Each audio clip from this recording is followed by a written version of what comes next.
Selamat datang di channel Namika. Di video kali ini aku bakalan share cara bikin putik bunga paper flower dengan variasi 3 model.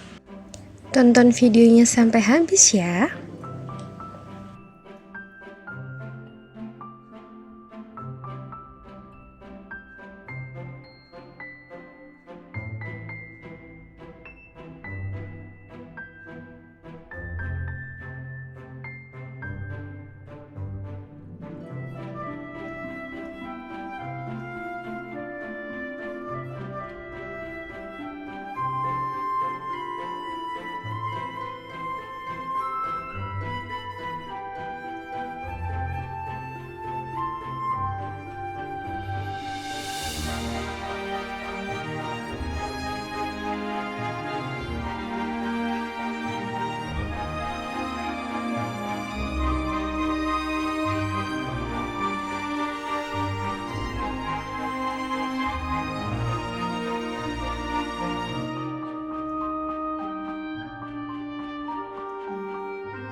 Nah, putik bunganya sudah jadi. Mudah kan membuatnya? Kalian suka variasi model yang mana? Komen di bawah ya.